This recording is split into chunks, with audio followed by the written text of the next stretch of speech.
Is this some kind of joke? I asked, my voice breaking as the video played behind me. The laughter and gasps from the audience were deafening, each one like a dagger to my chest. My face burned, and my hands gripped the edges of the podium so tightly that I thought it might crack. My name is Victoria Reed. I'm 38 years old, and I'm the CEO of Reed Tech, a tech company I built from scratch over the last decade. This stage, this moment, was supposed to be my triumph, the highlight of our company's annual Innovation Summit in front of our employees, clients, and some of the most influential people in the industry. Instead, I was standing there, exposed and humiliated, as a manipulated video played out lies for everyone to see. Not long before, the room had buzzed with anticipation as I stepped onto the stage, the bright lights blinding me momentarily. This wasn't just another keynote speech. It was the moment. Reed Tech's annual Innovation Summit, broadcast live to thousands worldwide. The audience was a mix of employees, clients, and industry leaders, all gathered to hear about our latest breakthroughs. Months of preparation had led to this day, and I was ready. Or at least I thought I was. Just as I clicked to advance my first slide, the screen behind me flickered. I paused, turning slightly, assuming it was a technical glitch. But instead of my carefully crafted presentation, a video began to play. My heart dropped. It was a deepfake, my face, my voice, saying things I never said. The version of me on the screen was cruel, mocking employees, sneering at charitable projects, and making offensive comments about clients. Gasps echoed through the room, quickly followed by uneasy laughter, the kind that made my skin crawl. I turned back to the audience, my pulse hammering in my ears. My voice caught in my throat, but I forced myself to speak. "Well," I said, gripping the edges of the podium, "that's certainly one way to get everyone's attention." My attempt at humor fell flat, the laughter in the room shifting from nervous to derisive. The murmurs swelled. I could see people in the crowd glancing at one another, their expressions shifting from shock to skepticism. "Let me be clear," I continued, my voice faltering but firm. "What you just saw is not real. It's a fabrication. And while I don't know who's behind it yet, I can promise you—" "Is it, though?" someone called out from the back. Their voice cut through the room like a blade. More laughter followed, sharper this time. The murmurs grew louder. Phones were out, recording the spectacle as my world unraveled in real time.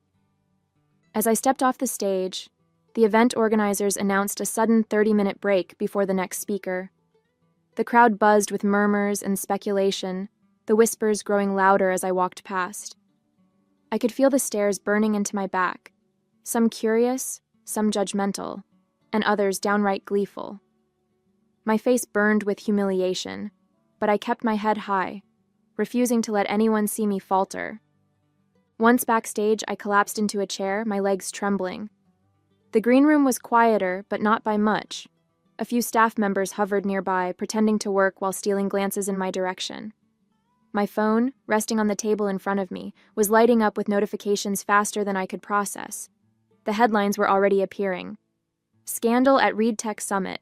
CEO Victoria Reed embroiled in controversy." The 30 minutes stretched on like an eternity. People milled about in the main hall, their voices carrying through the thin walls of the green room. I heard fragments of conversations, my name, the words video, fake, and career ending cutting through the din.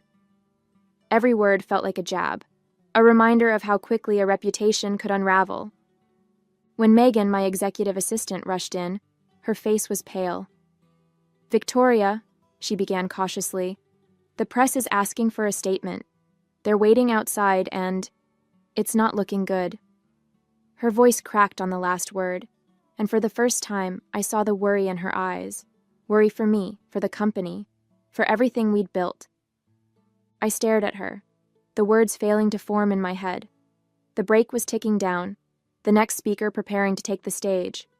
But all I could think about was how to fix this, or if I even could. The next few days were brutal. Every headline seemed to scream my name, and every conversation within the industry had me as its centerpiece. Investigations quickly revealed the truth. The images and videos were fake.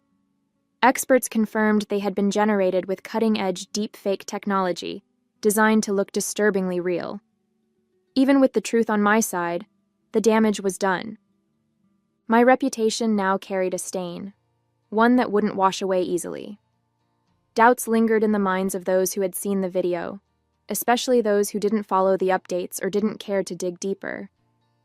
Fake or not, where there's smoke, there's fire, I overheard one executive say at a networking event later that week. The comment made my stomach turn. Inside ReedTech, the whispers were louder than ever. My employees were supportive on the surface, but I could see the unease in their faces. Some wondered if the sabotage pointed to a deeper issue in the company's leadership. Investors were asking harder questions. Clients were stalling on contracts, and my inbox overflowed with concerned messages that barely masked their doubt in my ability to lead. As the days went on, I found myself replaying the event over and over in my mind. Who would do something like this? Who hated me enough to humiliate me on such a public stage? Two names lingered at the forefront of my thoughts, no matter how much I tried to push them aside.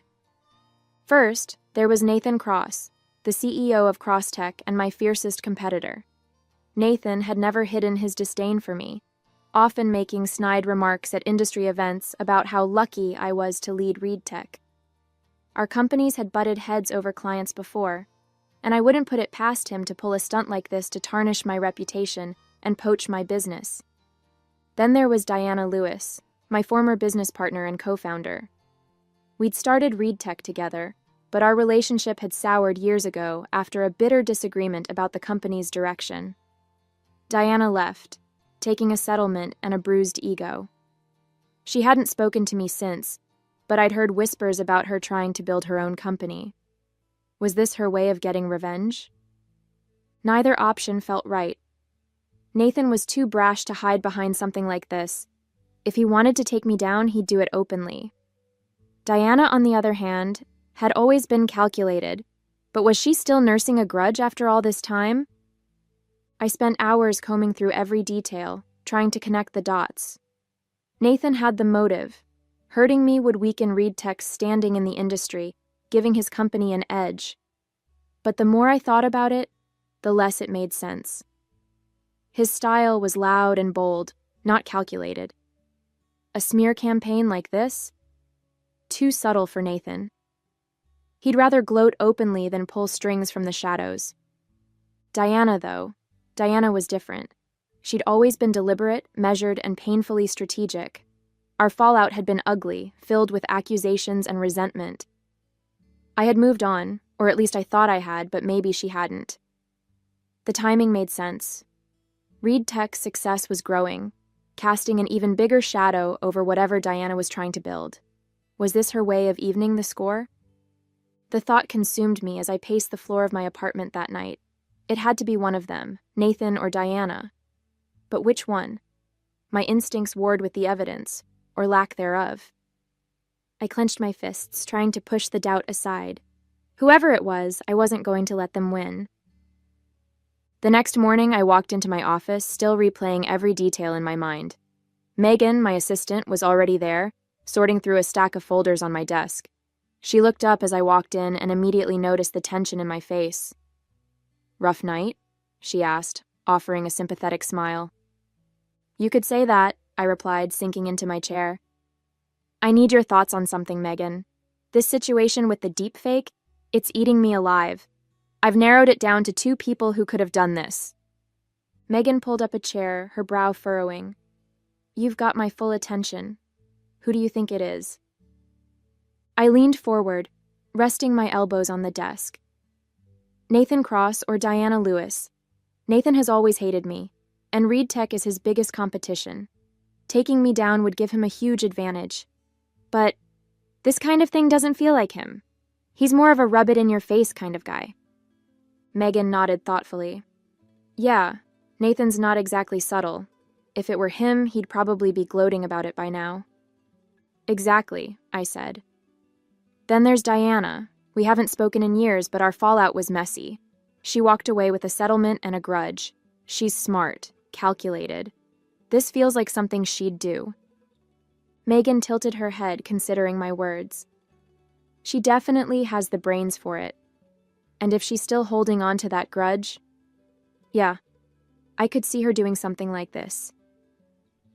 I sighed, running a hand through my hair. The thing is, I don't have solid evidence against either of them. It's all just instinct. Okay, Megan said, leaning forward. Let's think this through. If it's Nathan, what's his play? How does he gain from this? He'd undermine my reputation, make me look unfit to lead Reed Tech, I replied. It would make clients and investors question the company's stability. That could open the door for him to poach our business.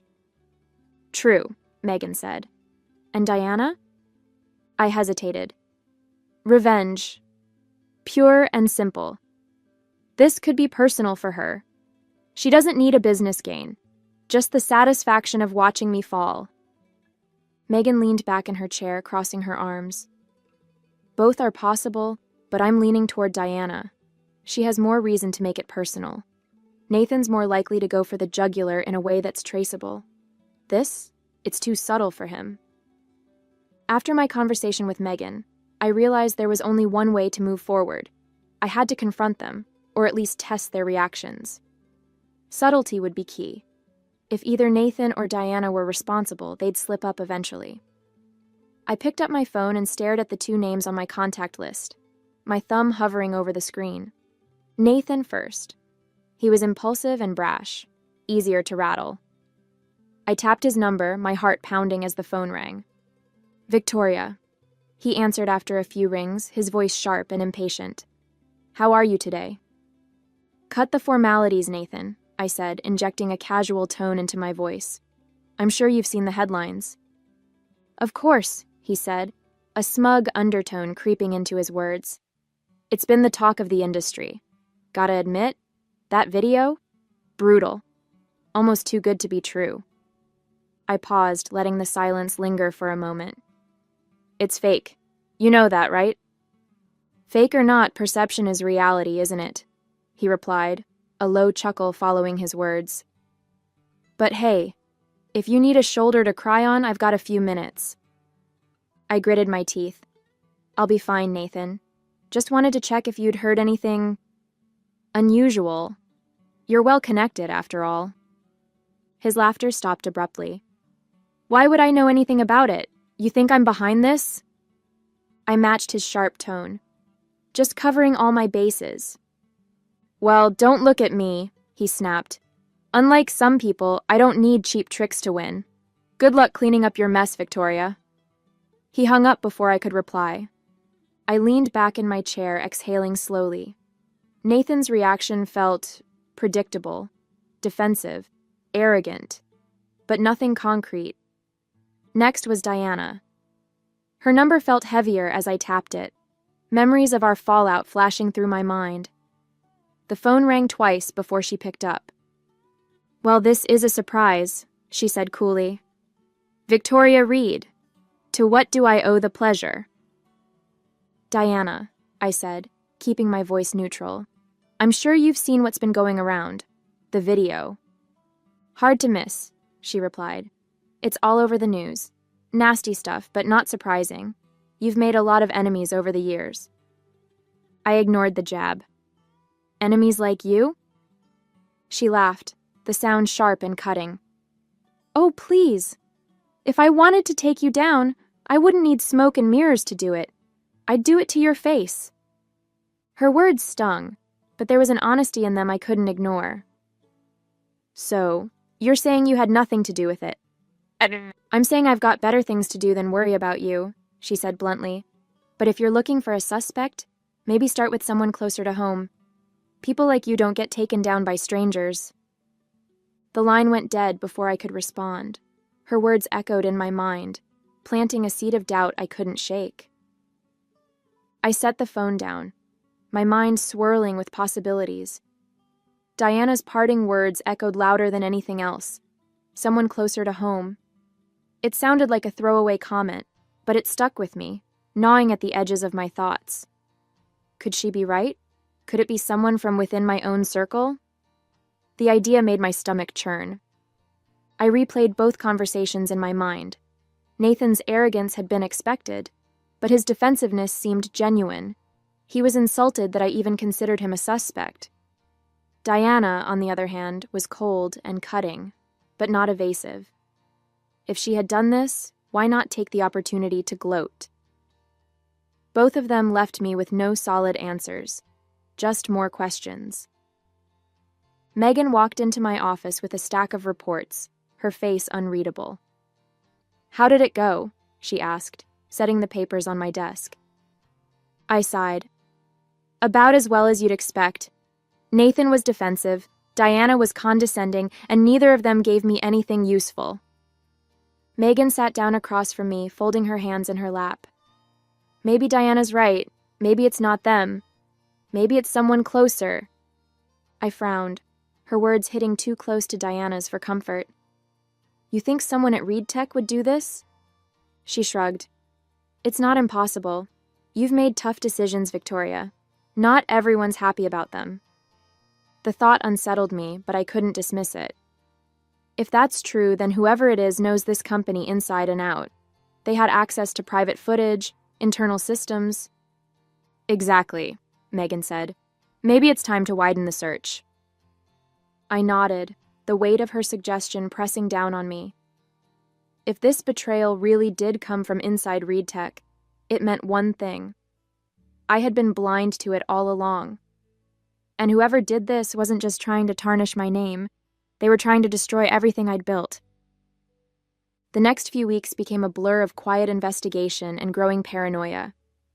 I asked IT to comb through our systems for any signs of unauthorized access, but so far, they hadn't found anything conclusive. Every time I walked into a meeting or passed someone in the hall, I wondered, was it you? Megan and I worked late into the nights dissecting every clue we had. She was relentless, her attention to detail impressing me even in the midst of chaos. She'd pull files, cross-reference timelines, and double-check every piece of data. If there was a thread to pull, she was determined to find it. One evening, as we sat in my office under the dim glow of my desk lamp, Megan leaned back in her chair and sighed. "What if this isn't about money or competition?" she asked. "What if it's personal?" I looked up from my laptop. "Personal? How?" "Think about it," she said. "This wasn't just an attack on Reed Tech. It was targeted at you. The way that video was edited, the things it showed, it was meant to humiliate you, not just discredit the company." Her words sent a chill through me. I had been so focused on the professional implications that I hadn't considered the personal angle. But Megan was right. Whoever did this wanted to hurt me on a deeper level. The question was, why? The next morning, as I sipped my coffee and tried to brace myself for another day of uncertainty, my phone buzzed with a notification. It was an email from Tom, the head of IT.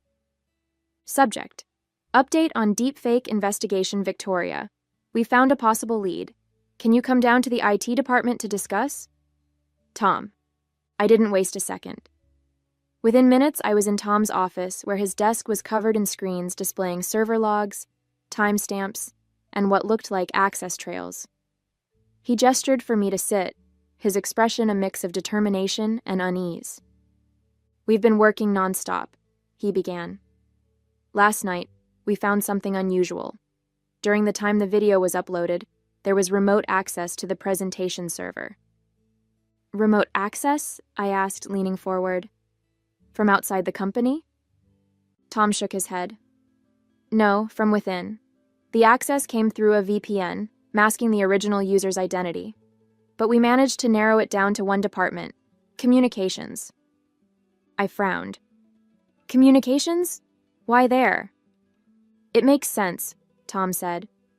"That department handles external presentations, media files, and anything related to public-facing content. The person responsible likely had access to the presentation software and the event materials." I nodded, processing the information. It was a solid lead, but it didn't point to a specific person yet. "So, what's next?" Tom tapped on his keyboard, pulling up another screen. "We're running a deeper scan to pinpoint which workstation initiated the VPN access. Once we have that, we'll be able to identify the account used." "Good," I said, my voice firm. Keep me updated. And Tom? This stays between us. He nodded. Understood. As I left his office, the weight of this new lead settled on my shoulders. Someone in communications, someone who worked closely with event materials. The circle was tightening, but the question remained. Who? Later that day, Tom called me back to his office. The room was dim, the glow of his monitors casting shadows on the walls.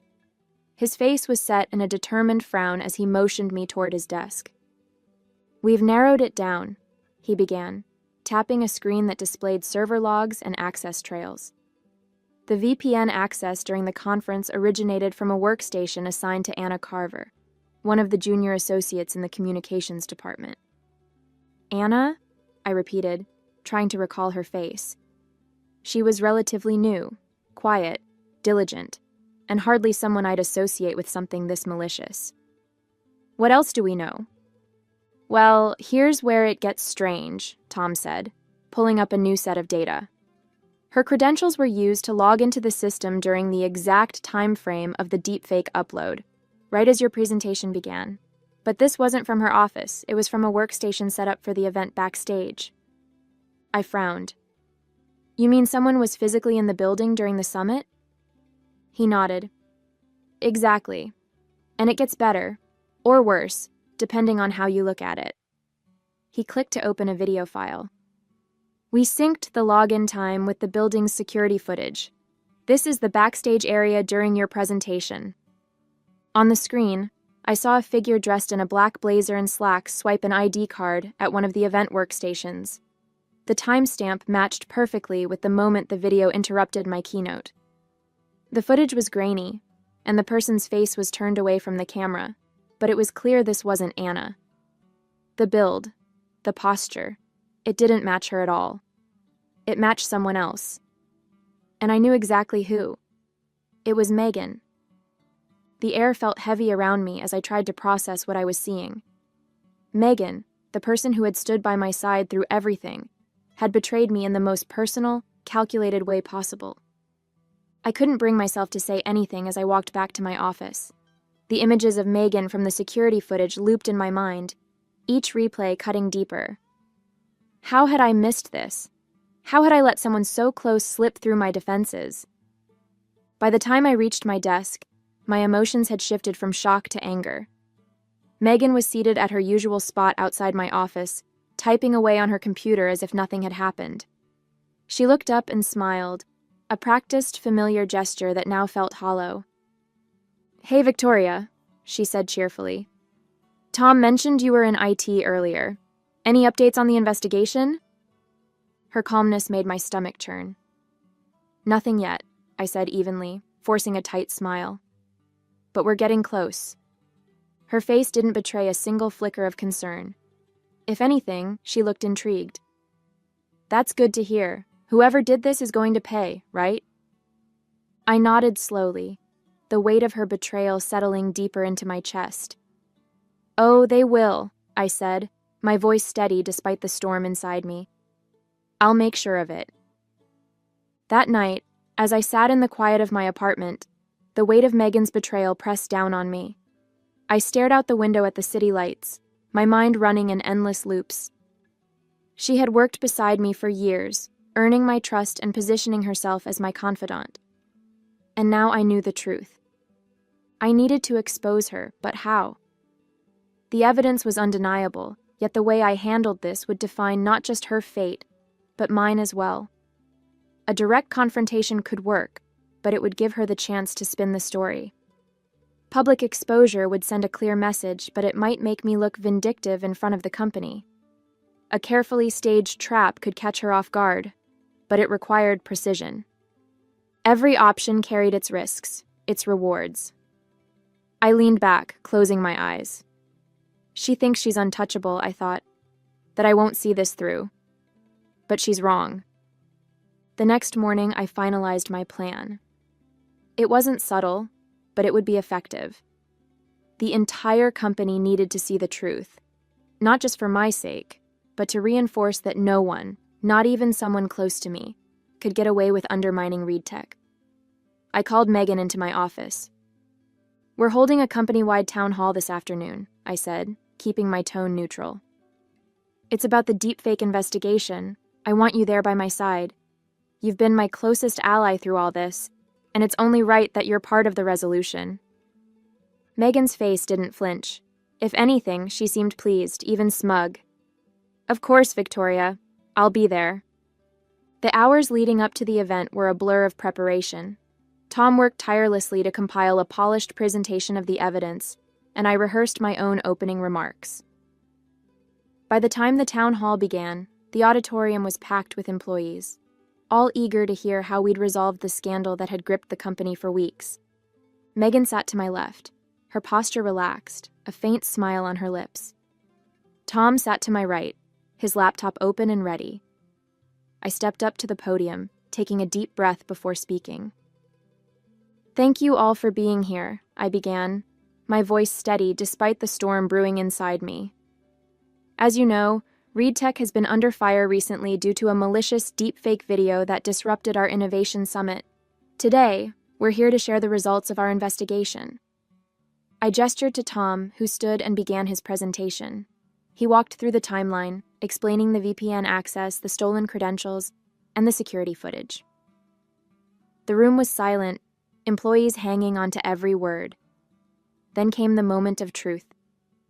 Tom clicked to the final slide, a freeze frame of Megan at the backstage workstation, her face clear and unmistakable. A collective gasp rippled through the room. "The individual responsible for the sabotage is Megan Lawson," Tom said, his voice firm. "We have incontrovertible evidence linking her to the incident." All eyes turned to Megan. For the first time, her calm facade cracked. Her face flushed, her hands gripping the armrests of her chair. This is ridiculous," she stammered, her voice shaking. "You've got it wrong!" I stepped forward, my gaze locked on hers.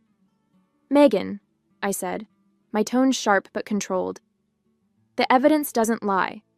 You had the access. You made the upload. And you betrayed this company. And me." Megan shot up from her seat, her face a mixture of anger and desperation. "You don't understand," she said, her voice rising. "This has to be some kind of mistake." Tom remained calm, scrolling back through the footage. "There's no mistake," he said. "The badge was stolen, yes, but you were the one who used it. The fingerprints on the keypad? They're yours, Megan. You've been caught." The employees in the room murmured, the tension rising with every second. Megan turned to me, her voice trembling. "Victoria, you can't really believe I'd do this to you. We've worked together for years. I've always been loyal." I stepped forward, my expression hard as steel.